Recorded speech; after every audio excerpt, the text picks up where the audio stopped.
গ্রামের এক প্রান্তে দুই বন্ধু থাকত, সুমন আর অরূপ। দুজনেই ছোটবেলা থেকে পাশাপাশি পড়াশোনা করত।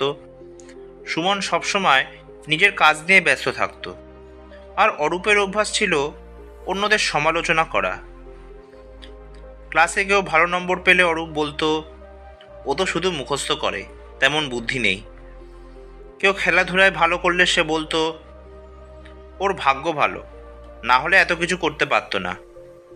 সারাক্ষণ সে অন্যদের তুলনা করে নিজের মনে শান্তি খুঁজত। অন্যদিকে সুমন কখনো কারো সমালোচনা করতো না।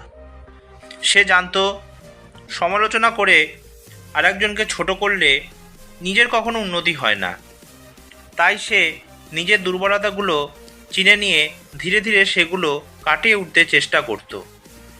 পড়াশোনায় কোনো অংশ দুর্বল হলে শিক্ষককে প্রশ্ন করত। খেলাধুলায় হেরে গেলে কোথায় ভুল হয়েছে ভেবে আবার অনুশীলন করত। একদিন স্কুলে বার্ষিক ক্রীড়া প্রতিযোগিতা হলো। অরূপ মাঠে দাঁড়িয়ে সবার খেলা দেখে মন্তব্য করতে লাগলো, ও কত ধীরে দৌড়াচ্ছে, ওর ফুটবল কৌশল তো কিছুই না, আর সে নিজে খেলা সাহসই করলো না। কিন্তু সুমন প্রতিযোগিতায় অংশ নিল। প্রথমবারের দৌড় প্রতিযোগিতায় সে হেরে গেল। অনেকেই হাসাহাসি করলো। অরূপও ঠাট্টা করে বলল, এই জন্য তো চেষ্টা করছো, জেতা তোমার কাজ নয়। কিন্তু সুমন হাল ছাড়ল না।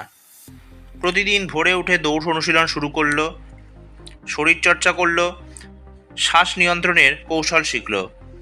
কয়েক মাসের মধ্যেই তার গতি বেড়ে গেল। পরের বছর আবার যখন প্রতিযোগিতা হলো, তখন সবার চমক ভেঙে দিয়ে সুমন প্রথম স্থান পেল। পুরস্কার হাতে নিয়ে সুমন বলল, আমি কখনো অন্যের সাথে তুলনা করিনি।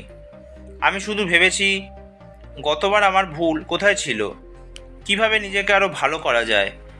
সমালোচনা করলে মুহূর্তের আনন্দ পাওয়া যায়, কিন্তু নিজের উন্নতির জন্য চেষ্টা করলে জীবনের জয় পাওয়া যায়। তার এই কথাগুলো শুনে সবাই হাততালি দিল। অরূপ চুপচাপ দাঁড়িয়ে রইল।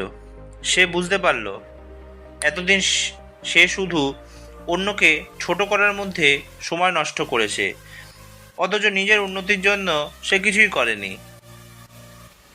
এই গল্প থেকে আমরা এই শিক্ষাই পাই, জীবনে কখনো অন্যকে সমালোচনা করে বা তার সাথে তুলনা করে নিজের মাপজোক করা ঠিক নয়। প্রত্যেক মানুষের পথ আলাদা, সংগ্রাম আলাদা। প্রকৃত সফলতা আসে তখনই যখন আমরা প্রতিদিন নিজের গতকালের চেয়ে ভালো হতে চেষ্টা করি। অন্যকে হেয় করা সহজ, কিন্তু নিজেকে গড়ে তোলা কঠিন। আর সেই কঠিন কাজটাই মানুষকে সম্মান, আত্মবিশ্বাস আর প্রকৃত সাফল্যের দিকে নিয়ে যায়। আজকের ভিডিওটি এই পর্যন্তই। গল্পটি ভালো লাগলে প্লিজ ভিডিওটি লাইক, শেয়ার আর চ্যানেলটি সাবস্ক্রাইব করতে ভুলবেন না। আবার নতুন গল্প নিয়ে আমি আপনাদের সামনে উপস্থিত হব। ধন্যবাদ।